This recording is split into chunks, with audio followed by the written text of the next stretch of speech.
Guys, we've got some news to talk about today, so we are going to go over and take part in the Clyde Plays News. Come with me as we head to the studio, because we got stuff to talk about.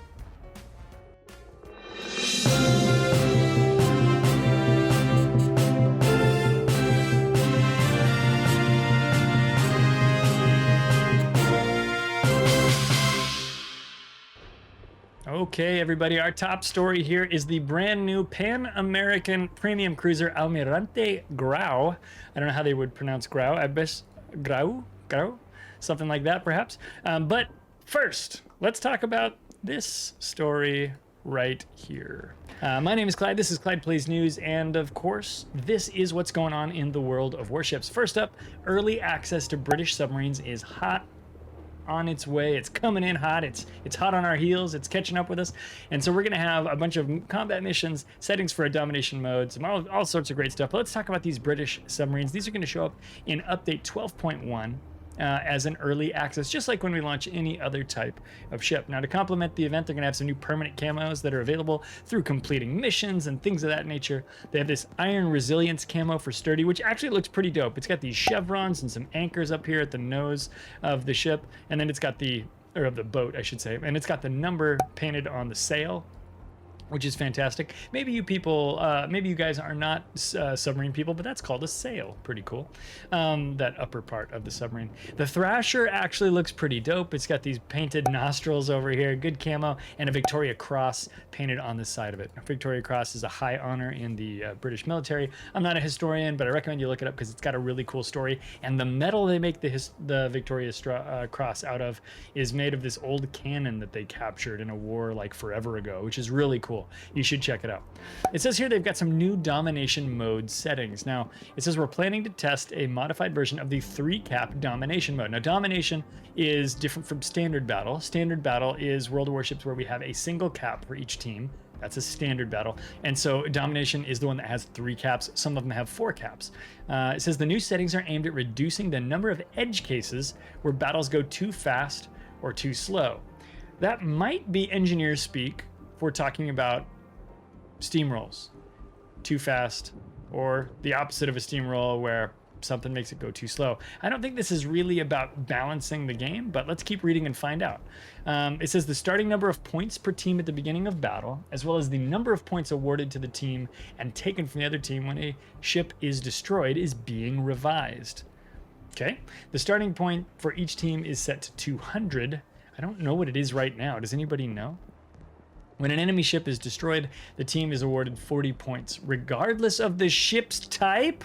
This is a huge change. I skimmed over this afternoon, and I did not read this. Foaming Jetty says he believes that it's 300 right now, the starting points. Oh, that is really interesting. So currently in the game right now, you get fewer points for doing something like a destroyer or a cruiser than you do for a battleship or an aircraft carrier. So that is interesting. When a ship is destroyed, the team is awarded 40 points. When a friendly ship is destroyed, the team has 32 points deducted from their score, regardless of the ship's type. So right now, I think it's battleships are a 100-point swing. I think you get like 60 points and they lose 40 or something like that. And so we always talk about that being a 100-point swing. Wherever the points are now, they're going to be 100 points further apart when we're done, because there's a little bit changed here and a little bit changed there.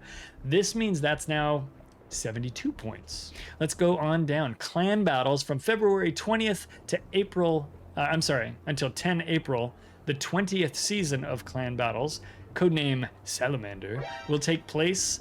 The 7v7 format will take place with tier 10 ships, no aircraft carriers or submarines, and no more than 2 battleships per team. This is the standard clan battles recipe. We always have this. Lynn Wilk, thanks for showing up and joining us during the news. Thank you for the raid. I appreciate you bringing your folks here. We'll take care of them. So nothing exciting with the new season of Clan Battles, right? No tier 8s, no carriers, no submarines. I think there are going to be a lot of players who are really excited about this because that's the format they prefer the most. And then there will be some other folks who are thinking, come on, couldn't we do a tier 9 season?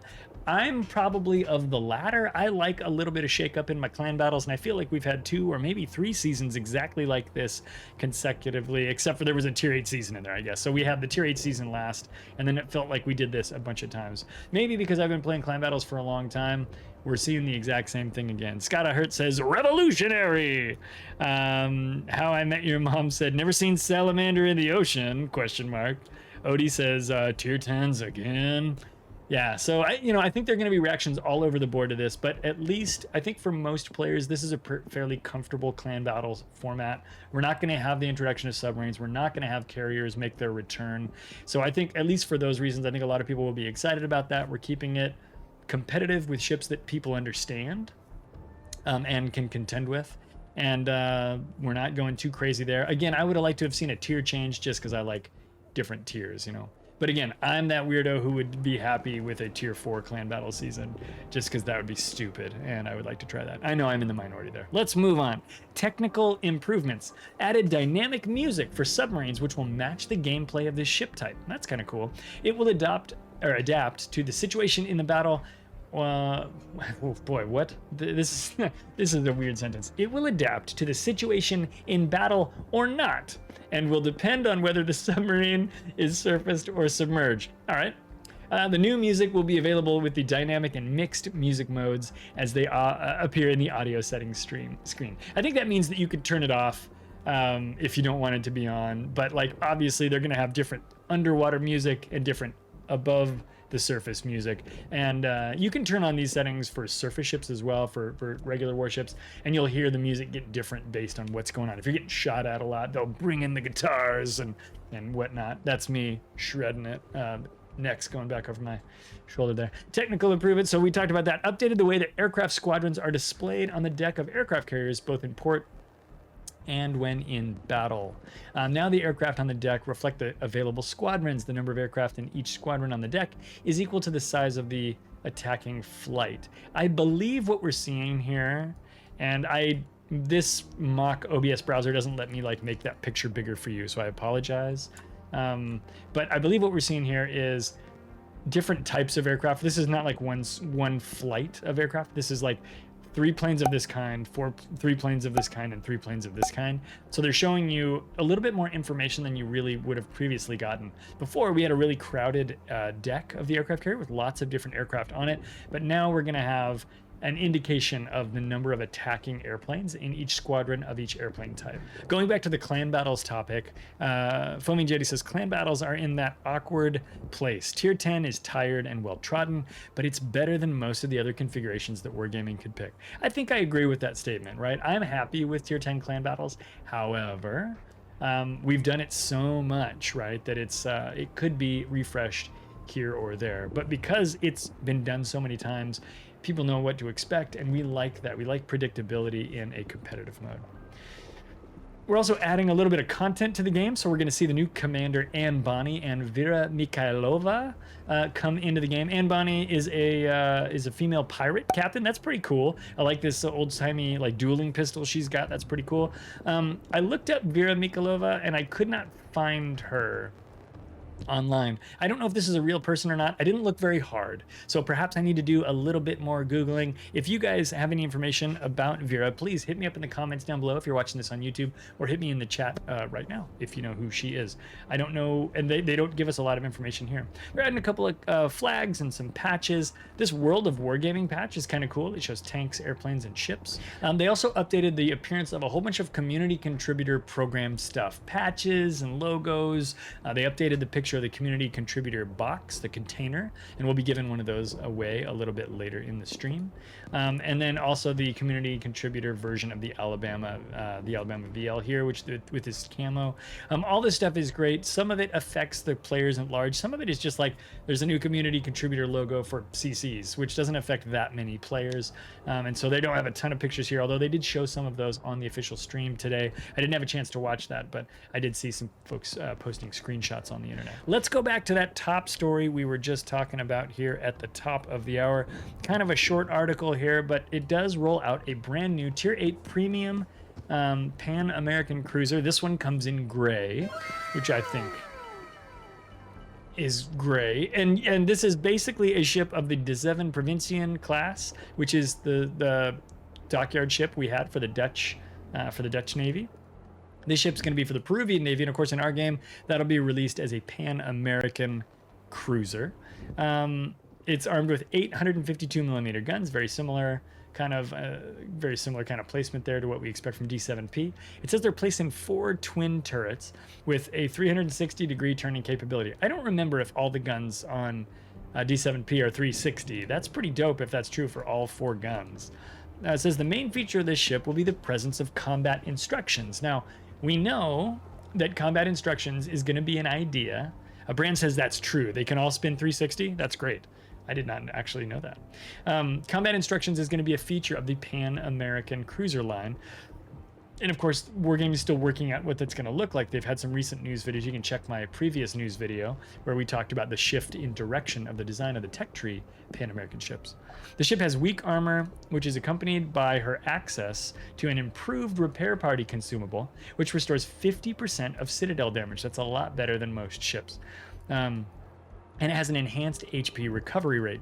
Almirante Grau can also equip the hydroacoustic search or defensive AA fire in one of its consumable slots. 33,900 hit points, 152 millimeter guns, 16.1 kilometer range, 900 meter per second velocity. I don't know what the velocity is on D7P, but 900 is a good number. Now, we don't know what the shell drag is going to be and what that's going to mean for flight time, but that's a pretty good initial velocity. Now, down here at the very bottom of this article, we do have a little note. Now, oh, by the way, available consumables, hydros, repair party, damage control party. Nothing too exciting there, except for it is an improved repair party that recharges in 80 seconds, has a 20-second duration. Pretty standard, but just a bigger percentage of citadel damage cured. This last little sentence is interesting, and I think it could confuse players. I'm not 100% sure that I'm right, but I'm fairly sure that I'm right. It says Tier 10 battleship Cumberland has been added to the game to be used as a platform for testing settings on future ships. The ship's model is that of the battleship Marlborough, but the parameters of main battery and consumables from the battleship Sovietsky Soyuz. First of all, that is an incredibly weird combination of ships to put together. The Marby and the Soyuz. Soyuz with its big old guns, Marby with its British hull. I don't know what's going on here, but I think what's likely to happen is this ship is going to come out as a testing platform. We don't expect, at least I don't expect at the moment. This is Clyde going into the speculation zone, so join me there for a moment. I don't think this is a ship that's likely to come out for release. It's going to be used as a testing platform that they can use to make changes to frequently and then figure out how that would work for a future line of ships that might come out in the future. So it's very interesting to see that they've noted this for us. So if you see a Cumberland out there, that's kind of what it's probably going to be used for, is for testing. And the Almirante Grau is probably actually going to come out. So obviously we'll be looking forward to seeing this one in the hands of testers, and then hopefully shortly after that, figuring out how we can get our hands on the Admiral. Guys, thanks a ton for watching Clyde Plays News. I appreciate it. Of course, you can always go read this news yourself. The dev blog is a public website. You can just Google this. I usually just put in dev blog World of Warships, and it comes right up. But of course, the internet is there for the reading, but why not have me read the internet to you? It's just so much easier. Assuming that you don't mind me reading a little too fast and fumbling over my words every now and again. Guys, if you're watching this on YouTube later, you should come and join us for the live show. We do this at twitch.tv/ClydePlaysLive, where we play some games, we'll do the news, we'll talk about all kinds of great stuff over there, and we'd of course love to have you come with us and be a part of the live show. And if you're watching this on Twitch, don't forget we do have a YouTube channel. You can check it out at youtube.com/ClydePlays, or you can just go to YouTube and put Clyde Plays World of Warships in the search box, and that'll bring up a whole bunch of my content. You can find out if it's the kind of stuff that you'd like. Obviously, the live show and the produced content have a slightly different tone and feel, but it's all good stuff, I think. I hope. Well, let me know. Go check it out. Leave me comments. Foaming Jetty, real quick, has a comment that says, it's not the first time they've invented a boat and used its results to inform other ships. Absolutely. Back when they did the Fat Boy US battleships, they had 2 different versions of that ship that they were testing, and only one of them, of course, went to production and came out as the real ship. So we've had ships that have phony names that they've used in the past as well. And in fact, they're using some duplicates of existing tech tree ships right now to test legendary modules and things like that. So all kinds of stuff. Not Odysseus reminds me of the name. I think it was Connecticut. Connecticut. Anyway, with all that said, guys, thanks a ton for watching the news. We are going to get back and play some games. Have a great time. Take care of each other. Be cool, be nice. And we will see you in the next battle.